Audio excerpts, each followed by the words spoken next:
Sometimes we get so used to pushing through, we don't realize how long we've been holding our breath. We keep going, we keep carrying, we keep doing what needs to be done. Until one day, something inside of us asks, how long have I been living like this?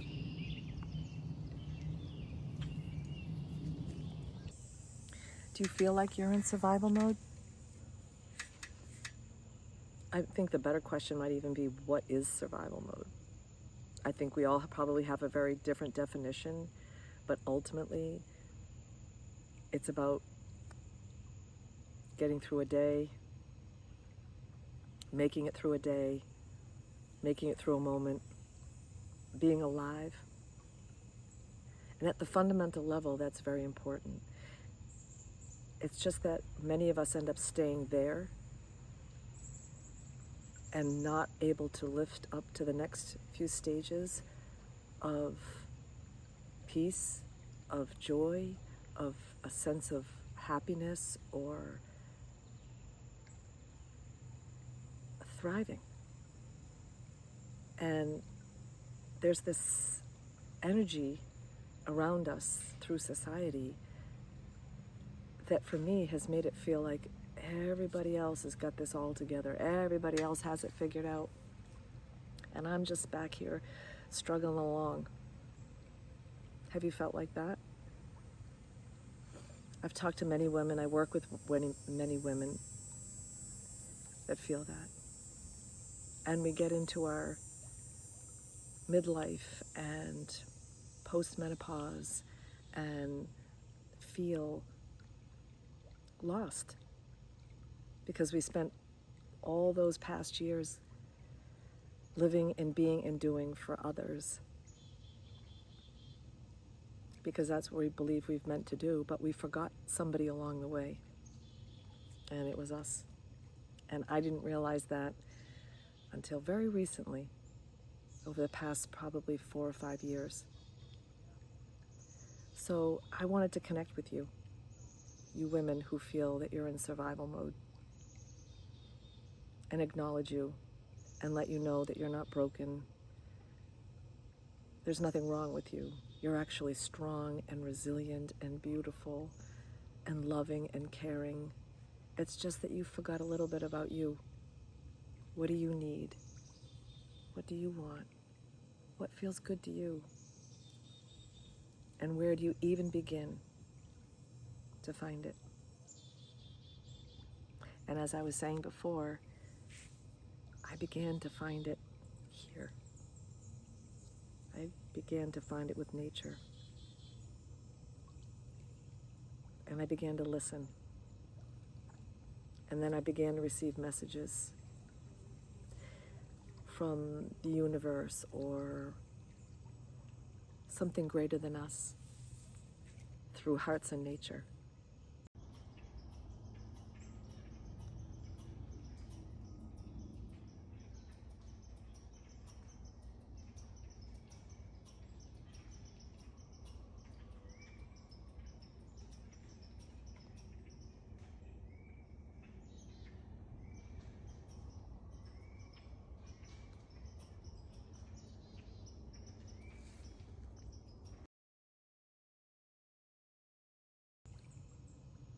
I stumbled upon it when I was quite ill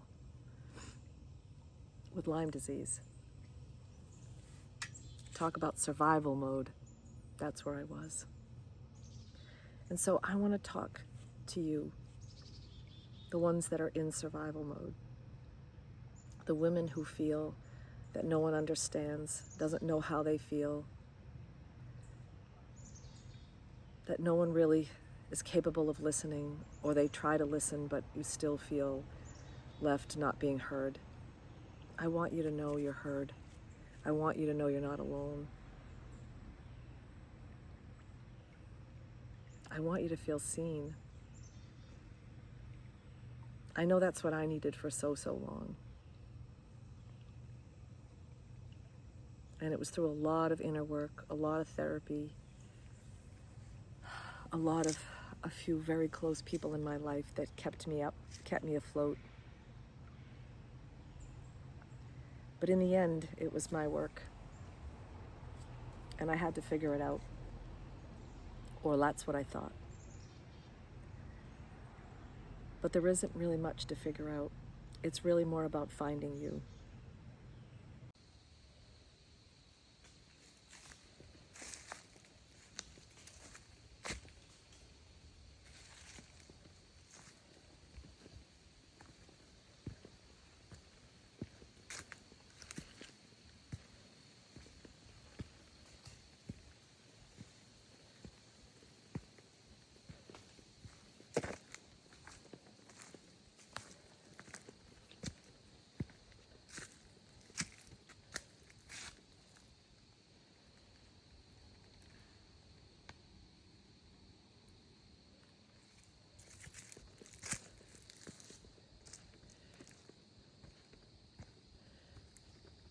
Who are you?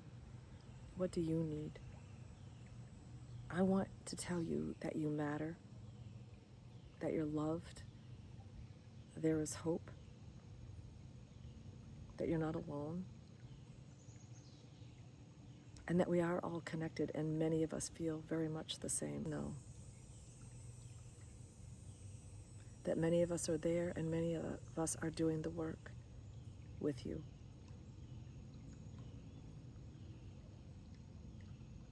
I don't quite have the answers as to what it takes.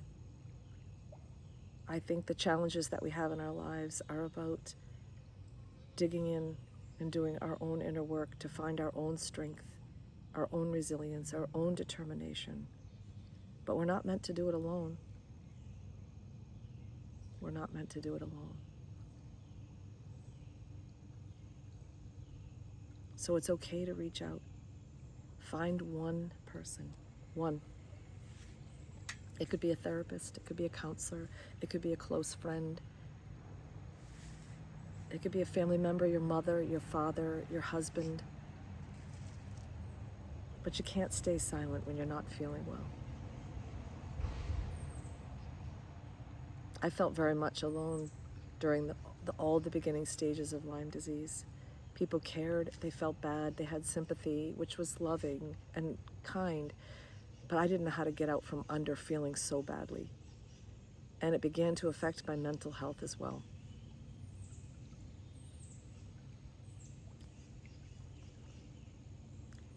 I began to feel very hopeless. So I had to call in the deeper parts of me and the strength to realize I didn't have the answers, and I couldn't just go out and find all the answers right away, that it was going to take time and patience to heal my body and heal my soul. And I had to allow that through a process of surrender, through a process of acceptance, that I was where I was, and I needed to accept that first before I could take any steps forward in finding a sense of feeling a little better. And when I did, and I began to let go and accept that everything was really bad, instead of saying or feeling like I need to make this better, I have to do this now, I let it go, and I trusted that something greater would help me, because nothing else was.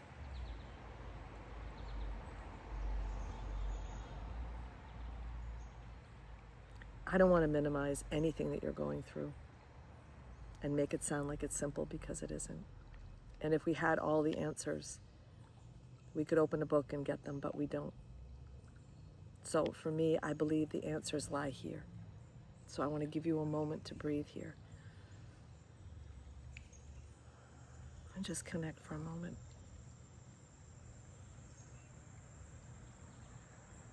Just sit quiet. And ask, what does my heart need right now?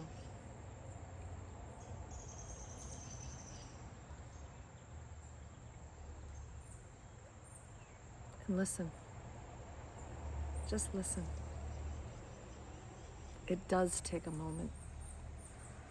to get quiet. And sometimes I'm sure you probably don't even feel you have a moment to get quiet.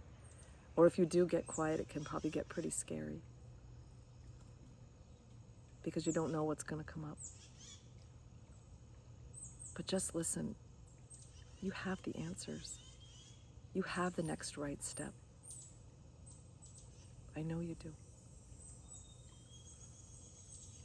You're in my heart. There is hope. You are loved, and especially you are not alone.